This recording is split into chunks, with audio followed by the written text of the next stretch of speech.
Then Affleck sat across from Bill Maher on a live episode of Real Time. Within 90 seconds, the Hollywood star was shaking with anger, calling Bill's take gross and racist. The studio went silent. Bill didn't flinch. He doubled down. For over 30 years, Bill Maher has refused to play by celebrity interview rules. No soft questions, no scripted laughs, and no fake respect. When guests like Neil deGrasse Tyson, Dr. Phil, Whoopi Goldberg, or even Milo Yiannopoulos step onto his stage, they all get the same treatment. Brutal honesty. Most talk show hosts let stars promote their projects and walk away clean. Bill does the opposite. He challenges, interrupts, and pushes back, right in front of a live audience. He's walked off his own podcast, told a famous astrophysicist he doesn't even watch his show, and left guests speechless on camera. In today's world, one wrong word can end a career. Bill Maher says exactly what he thinks every single time, and somehow celebrities keep coming back. In this video, we break down 8 savage moments when Bill Maher confronted ego with truth. No edits, no apologies, and no safe spaces. Bill Maher has hosted Real Time since 2003 and Club Random since 2022. That's more than 20 years of unfiltered conversations on live television and digital air. But unlike other talk shows that protect guests, Bill runs on one simple rule: tell the truth, even if it hurts. Most celebrities walk in expecting friendly chat and soft questions. What they get instead is a live interrogation. No PR managers, no pre-written answers, just Bill, a camera, and whatever comes out next. His show airs live on HBO, which means there's no editing, no filters, and no takebacks. Whatever happens stays on record forever.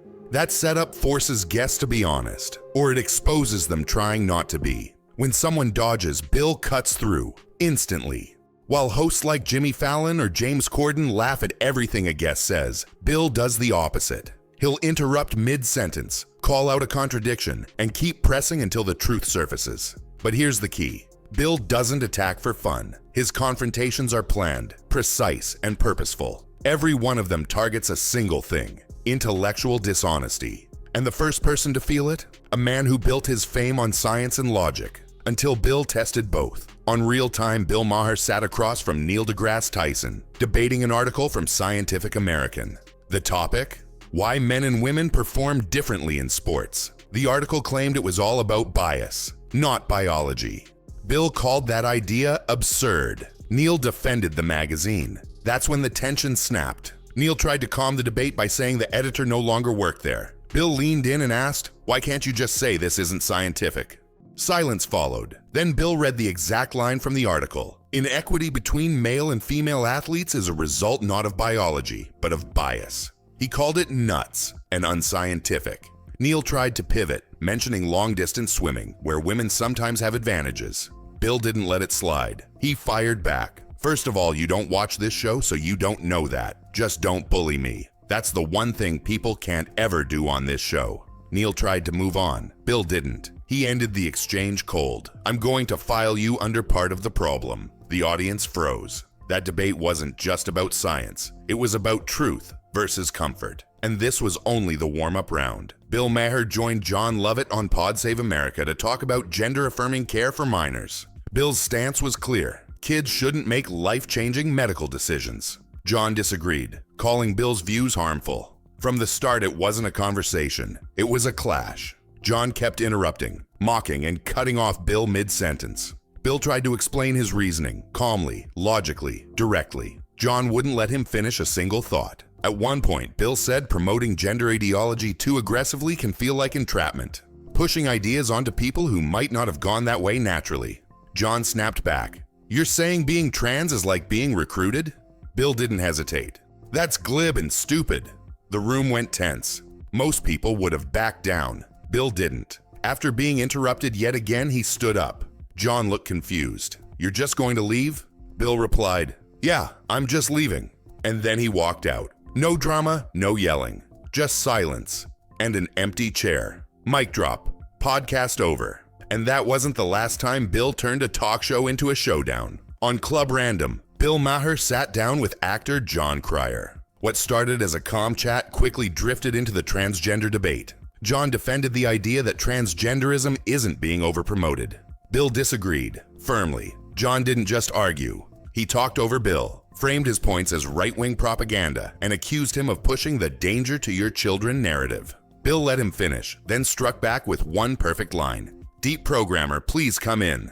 Translation: you're not thinking for yourself, you're repeating the script. The crowd caught it. John didn't have a comeback. For a few seconds, there was total silence. It was a verbal knockout, simple, clean, and devastating. Later, Bill joked on his show. All the Johns and Johns just come preloaded with disagreement on this topic. Cold, precise, brutally funny. But not every burn Bill delivers is heavy. Sometimes he uses humor like a scalpel, not a hammer. And the next time he didn't go after someone's politics. He went after Wiz Khalifa's hair. On Club Random, Bill Maher sat across from Wiz Khalifa, talking about Wiz's childhood in a mostly Jewish neighborhood. Bill spotted an opening and went for it. He joked that Wiz's curly hair looked like payot, the long curls worn by Hasidic Jewish men. Wiz laughed. Big laugh. Confident laugh. Then Bill asked, "You know what that is?" Wiz paused. "No." The room froze for half a beat. Wiz had been laughing at a joke he didn't even understand. Bill calmly explained it, and the moment turned instantly awkward. The audience didn't know whether to laugh or wince. One viewer later commented, "That's the exact moment when you laugh at a joke and realize you just exposed yourself." Everyone's been there, fake laughing just to fit in, but only Bill Maher could make that small human habit look like a spotlight moment. Wiz handled it well. He laughed it off, but the burn still landed. Playful, harmless, but sharp. Classic Bill. Still, most of Bill's burns aren't lighthearted, because when he turns the spotlight toward faith and family, even Dr. Phil couldn't dodge it. Bill Maher, the outspoken atheist, sat down with Dr. Phil, the Texas traditionalist known for defending faith and family. Everyone knew it was only a matter of time before the clash began. Dr. Phil argued that America's loss of religion connects to a rise in social problems. Bill didn't blink. He shot back. "Have you seen the Middle East?" The audience erupted. Dr. Phil pressed on, citing data. For the first time in U.S. history, less than half the population belongs to an organized religion. Bill countered instantly. "The country's moving in my direction. More people than ever are single and don't have religion. Maybe that's part of the solution." It wasn't anger. It was precision. Dr. Phil tried to clarify, slowing his tone, searching for footing. Bill cut him off again. "You sound like the Alabama Supreme Court." For 2 seconds, the room froze. Then came the laughter explosion. Even Dr. Phil smirked, a sign he knew he'd just been outmaneuvered. He tried to recover, but the moment was sealed. And if Dr. Phil thought that was harsh, Ben Affleck's reaction made this one look gentle. On Real Time, Bill Maher and Sam Harris discussed a sensitive topic: the difference between criticizing Islamic ideas and attacking Muslim people. Also on the panel was Ben Affleck, and he was not having it. As Bill explained that some Islamic doctrines clash with liberal values, Ben jumped in, visibly angry. He accused Bill of painting over 1 billion Muslims with one brush. Bill stayed calm. He replied that in many Muslim-majority countries, freedom of speech, women's rights, and equality are often suppressed. Ben fired back instantly, calling the argument gross and racist. Bill didn't blink. He quoted real-world data, nations that ban homosexuality, punish apostasy, and limit women's education. Ben shot back. "What about the billion people who just want to live their lives?" Bill responded sharply. "They don't all hold liberal beliefs." "That's just not true, Ben." The studio went dead silent. Ben leaned forward, visibly furious. Bill leaned back, unmoved. Most hosts would have stopped there. Bill didn't. He kept explaining, calmly, fact by fact, while the audience shifted uncomfortably. He wasn't trying to win Ben over. He was trying to reveal bias in real time. And the next time it happened, it was Whoopi Goldberg under the spotlight. Whoopi Goldberg and the hosts of The View have taken shots at Bill Maher more than once. Whoopi has called him out live on air, accusing him of being out of touch or too harsh. Bill's response: he didn't hide behind silence. He fired back. On his show, Bill said plainly, "Whoopi attacks me on a regular basis. She says stupid stuff on a regular basis." But here's where it got interesting. Bill still defended her when she faced cancel calls over her own comments. He said, "Whoopi Goldberg, who I hope is still a friend, we can disagree, should not be canceled. Free speech, she should be there." Then came the sting. Bill added, "The View is the problem. There's one view, one approved opinion, and everyone else can sit in the corner." That line hit like a hammer, sharp, honest, and completely on brand. He even gave credit to Barbara Walters, saying she created something brilliant. But it turned into an ideological echo chamber. Bill didn't say it to be cruel. He said it to hold up a mirror. But his next target wouldn't get that grace. Because when Milo Yiannopoulos sat across from him, it turned into a public execution. When Milo Yiannopoulos appeared on Real Time, the studio felt electric and dangerous. Bill questioned him about a speech where Milo mocked a transgender woman for using a women's bathroom. Milo doubled down, defending his comments with zero hesitation. The panel exploded. Comedian Larry Wilmore called him out, saying Milo was using the same hateful logic once used against gay people. Milo kept interrupting, smirking through the outrage. Larry kept pushing back, refusing to let him hide behind jokes. Then Milo went too far. He called transgender people psychiatrically disordered. Larry shot back instantly. Homosexuality was called a disorder too. Milo smirked and said, "Maybe you're disordered." The studio froze. That's when Bill Maher stepped in. He looked at Milo and said, "This is the beginning of your career. People are only just starting to hate you. No yelling, no lecture, just one perfect line. Calm, sharp, final." Milo tried to recover. Bill didn't let him. He moved on like the moment never happened. Total control.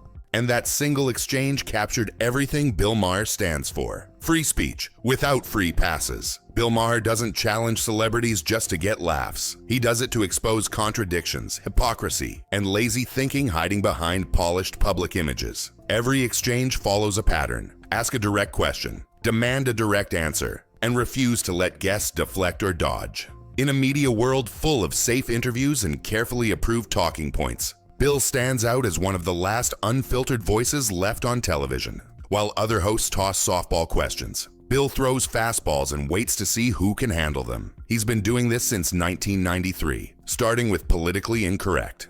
Over the decades, he's been fired, protested, and attacked online, but he's never backed down and never changed his approach. His rule is simple: truth over likability. Bill once summed it up perfectly. "I'm not trying to make friends. I'm trying to make points." That's why celebrities keep coming back even when they know they might get roasted on live TV. Because deep down, they respect the honesty. The same way audiences respect authenticity when they finally see it. And that's exactly what separates Bill Maher from every other talk show host on television. Bill Maher doesn't destroy celebrities because he hates them. He challenges bad arguments because he believes in intellectual honesty. Whether it's Neil deGrasse Tyson dodging biology, Ben Affleck calling logic racist, or Milo Yiannopoulos disrespecting guests, Bill's target is always the same: dishonesty disguised as virtue.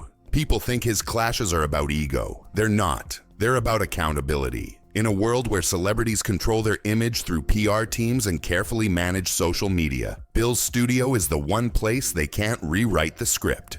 Because truth doesn't care about feelings. And for over 30 years, Bill has proven that even brutal honesty connects more than fake charm.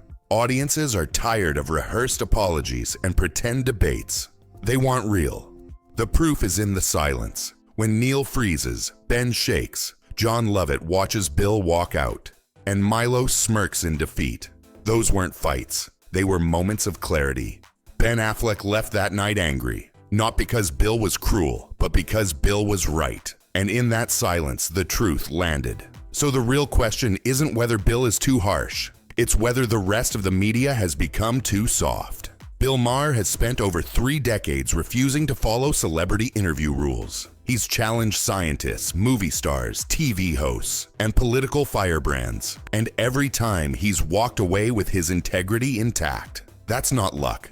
That's principle. In a world drowning in cancel culture, PR spin, and fake apologies, Bill remains one of the last unfiltered voices willing to say what others won't dare. His confrontations aren't about cruelty. They're about accountability. And that's exactly why his clips keep going viral. If you respect honesty without filters, hit subscribe. If this breakdown changed how you view celebrity interviews, smash like.